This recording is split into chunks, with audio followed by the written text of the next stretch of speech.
I saw this story and I thought it was good when you heard it from Dan Byer, which is Antonio Brown has accepted his 8-week suspension, isn't expected to appeal per a source. So the soonest he'd be back on the field, this is from Tom Pelissaro from the NFL Network, would be week 9, though again, an additional suspension is possible depending on what comes out of the pending civil case. Next hearing is September 15th. Okay, so there's a couple possibilities here with teams that he could sign with. We would all agree Pittsburgh's probably dead to him. Raiders, dead to him. Patriots, dead to him. And then you would probably think the Bills, he didn't want to go to Buffalo, remember? So Bills probably dead to him. There are some teams that, need talent, like the Jets. That could be, you never know, that could be a possibility with Sam Darnold. But I do think that if you miss the first 8 games and you have to sign a guy now, that's going to be really hard to convince yourself we're going to get an Antonio Brown, and by the time he gets eligible to play, we may be out of the playoffs, right? Although I wouldn't put the Jets by it. I mean, that would make some sense. I don't see him as a Giants guy. That's not what Dave Gettleman is into, and I don't think he's into the Giants, although they could use that talent for Daniel Jones. Just a little too much baggage for the organization. There's some guys that have a Rams affinity. Maybe. Probably not. The 2 teams most rumored are the Seahawks and the Ravens. The Ravens, there's the South Florida connection with Lamar Jackson. Plus, they were the best team in the AFC. He wants to stick it to not just the Steelers, but also the Patriots, and the Ravens would allow them to do so, right? And then, of course, there's the Seahawks, who have a super talented quarterback in Russell Wilson, somebody he's worked out with, an organization that has taken on problem children before, and one that will take on problem children again. So I look at this thing and I think the one you want to sign with is the Seahawks. The one you want to avoid is the Ravens. Why would that be? I'm just, in an effort to be honest, just because the Ravens are good and you like Lamar Jackson, Antonio Brown, how many balls a year would he catch in a normal season? He's one of those rare guys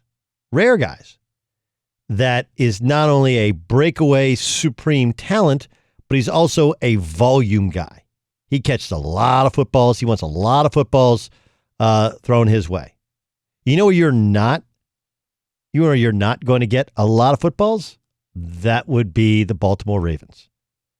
Like, we can say what we want about the incredible fantasy numbers and red zone efficiency of Lamar Jackson, but he also runs the football more than anybody else in the league.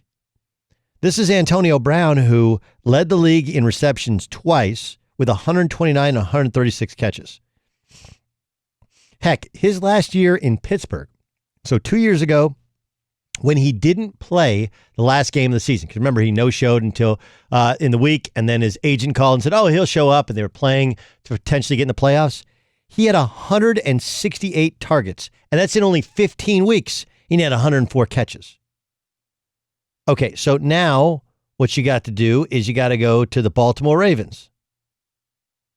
Right, just go to the Baltimore Ravens and go to last year. They had a spectacular season. They finish off 14-2. Yes, they lost their first playoff game. But look at the numbers. The guy with the number one most targets is Mark Andrews, their tight end. And he's a young tight end out of Oklahoma, 94 targets, 64 catches. That's the most. The second most number of targets was Marquise Brown, Hollywood Brown, who also wouldn't be going anywhere. He had 71 targets, 46 catches. After that, the highest number of targets was Willie Snead with 46. If you think for 1 second that Antonio Brown is going to be happy with 50 or 60 or 70 targets, you out your mind. Now you're like, well, would he be happy with 50, 60, or 70 for half the season? Yeah, sure. I'm sure he would.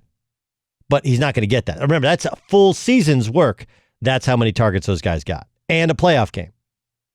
So I look at Seattle and I think, okay, you have one of the elite quarterbacks who all he lacks is a go-to wide receiver. That's it. Now, if you look at the Seahawks stats from last year and Russell Wilson, who did not have a go-to wide receiver, like did not have a superstar. DK Metcalf, who's a rookie, had 100 targets, and Tyler Lockett had 110 targets. Those guys are good, and they're not Antonio Brown.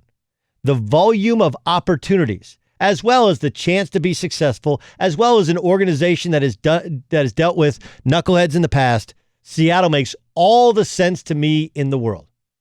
And oh yeah, by the way, I don't think it's a great idea for Lamar Jackson to have some guy who he grew up idolizing as his wide receiver. Lamar Jackson's got to be able to make the decisions who he throws to, when do he throw them, and not worry about the ego. Those wide receivers want the ball anyway. But now when you have a guy like Antonio Brown who really wants the ball and is respected around the league, you run the risk of, I don't remember when Dante Culpepper was quarterback of the Minnesota Vikings, he used to gun the ball into Randy Moss far too often, force that thing in there. Why? Because he respected Randy Moss. But respecting him is one thing. You can't force the football in there. Ravens led the league in rushing. The quarterback runs the football. He doesn't throw well outside the numbers. That's his weakness. He likes the bigger targets because you need a big catch radius because he's not crazy accurate, which is why they played 2 and 3 tight ends at the same time last year. This one's an easy one. Don't overthink it. Go to Seattle. Russell Wilson will kind of give you religion a little bit. By the way, that gets you as far from all the stuff going on in Miami as humanly possible. And this is a tell me I'm wrong. Right? Tell me I'm wrong. You put him on Seattle and suddenly we're going to have a conversation. The Niners are still more talented. We don't know who opts out, who opts in, what happens to Deebo Samuel with the broken foot. Like there's a lot to it. And Seattle, who could have beaten San Francisco last game of the year if they knew at all what they're doing at the 1 foot line, would have themselves a legit star wide receiver available at the midpoint of the season. If it's me, it's not close. I go to Seattle as a wide receiver, and I avoid Baltimore no matter how good of friends you are. And by the way, friends don't always work together well.